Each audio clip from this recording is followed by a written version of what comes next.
Some names are written in ink, some are carved in stone, and some are carved into the soul of a nation. Hank Williams wasn't just a singer. He was a feeling, a raw, broken sound carried on the wind, the sound of love lost, hope fading, prayers whispered into empty rooms.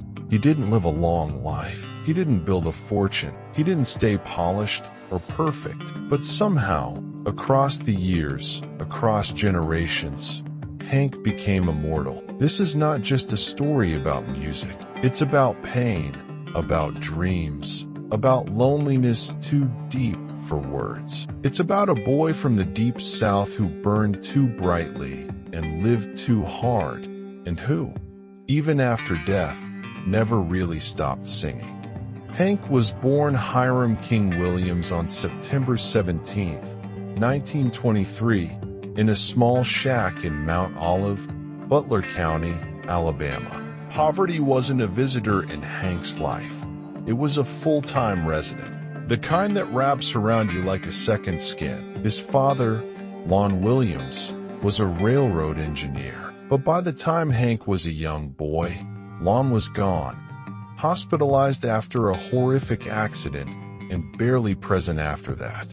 Hank's mother, Lily Skipper Williams, became everything: mother, father, provider, protector. They moved from town to town, barely scraping by, selling peanuts, taking laundry work, living in boarding houses. In those early years, Hank learned two things that would shape his entire life: the sound of pain and the strength of a mother's will. When Hank was just a boy, he suffered from spina bifida occulta, a hidden birth defect that caused chronic back pain for the rest of his life. Pain became part of him. Before fame, before heartbreak, before the addiction, the pain was already there, whispering inside his bones.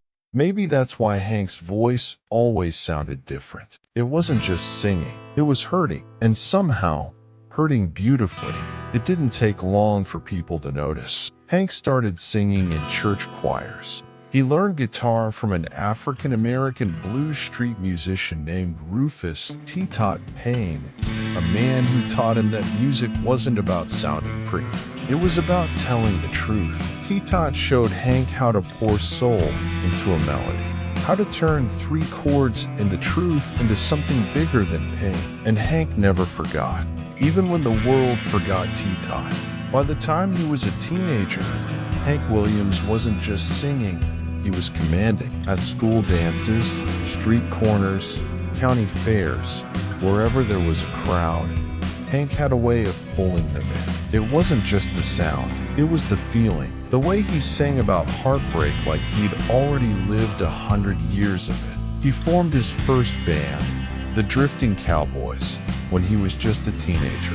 He played honky-onks, roadhouses, and anywhere that would hand over a few dollars and a hot meal. His voice echoed off the dusty walls of broken-down bars where fights broke out over spilled whiskey and forgotten lovers. It wasn't glamorous, it wasn't easy, but every night, Hank poured a little more of himself into the songs, a little more of his pain, a little more of his hope, a little more of the boy he had been, and the legend he was becoming. Music was no longer a dream. It was a necessity. He wasn't just trying to make it big. He was trying to survive. And for Hank Williams, survival meant singing like his life depended on it. Because sometimes it did. But while the crowds grew, so did the shadows. Pain followed Hank everywhere. Not just in his spine, but deep inside. The physical agony from his back injury never really left him, and neither did the loneliness. Alcohol became a friend he could count on, the kind that warmed you up just long enough to forget you were bleeding inside. Long before he stepped into a recording studio, Hank was already battling demons that didn't sleep when the music stopped. At first, it was a few drinks to dull the ache, a few more to forget the night. And soon, it became a cycle, a desperate chase to outrun the things inside him that no song could fix. He smiled on stage. He joked with the band. He shook hands with fans. But when the lights went out, it was just Hank and the darkness. And the darkness was winning. In 1946, something changed. A skinny, restless kid from Alabama with a battered guitar and a pocket full of broken dreams walked into the offices of Sterling Records. He didn't look like a star. He looked like a worn-out truck driver who hadn't slept in days. But when Hank opened his mouth and sang, the room changed. It wasn't just the sound, it was the truth. In a world still reeling from war and looking for something real to hold on to, Hank Williams' voice hit like a thunderclap. You could hear the pain, the longing, the southern dust caked onto every word. He wasn't pretending to be sad. He wasn't pretending to be hopeful. He was both. Songs like Move It On Over caught fire first, a rowdy, rebellious tune that made people dance. But it was his heartbreak songs, the ones where the hurt leaked through every note, that made America stop and listen. People who had never seen a cotton field, never been to Alabama, never spent a night crying over a lost love, even they felt it. Because when Hank sang, he wasn't just telling his story, he was telling everyone's. And the world was finally ready to listen. By 1949, Hank Williams wasn't just rising, he was soaring. He joined the Grand Ole Opry, the heart of country music. And when he walked onto that stage for the first time, he wasn't a scared kid anymore. He was a force. The moment he sang Lovesick Blues, the crowd exploded. They demanded 6 encores that night. 6. It wasn't just talent anymore. It was magic. In an era where show business polished every rough edge, Hank stayed raw, stayed real. He didn't wear fancy suits. He didn't hide his pain. And because he didn't hide it, every truck driver, every farmer, every broken-hearted soul in America saw themselves in it. He wasn't just singing songs. He was preaching survival. Hank's records started flying off the shelves. His concerts packed out dusty dance halls and grand theaters alike. But fame, for Hank, was never going to be salvation. It was just another kind of battlefield. And the demons he thought he'd left behind? They followed him to the top. Fame shines bright from the outside, but inside, it can be a colder place than any empty room. For Hank Williams, fame didn't heal the old wounds, it exposed them. The bigger he got, the lonelier he became. Crowds screamed his name. Thousands packed into theaters just to hear him sing. But when the stage lights went dark and the roar of the crowd faded into silence, Hank was often left alone. Alone with the same pain he carried since he was a boy. Money came, but it brought people who wanted a piece of him, not a piece of his heart. Adoration came, but it was 1,000 miles wide and an inch deep. He was no longer just Hank Williams. He was Hank Williams, superstar, an image, a product, a myth. And myths don't get to cry. They don't get to break down. They don't get to ask for help. They're expected to keep shining, even when they're falling apart. In 1944, before the fame truly exploded, Hank married Audrey Shepard. Audrey wasn't just his wife.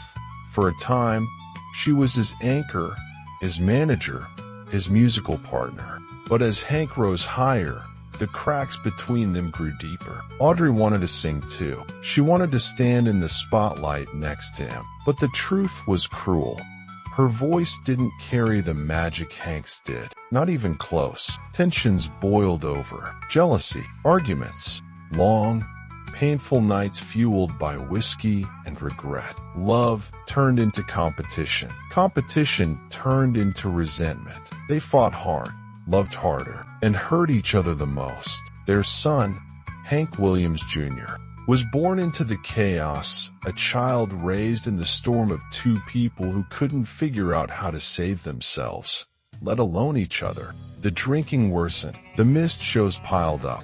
The once bright future dimmed under a haze of broken promises and bitter goodbyes. Hank loved fiercely, but he also lost fiercely.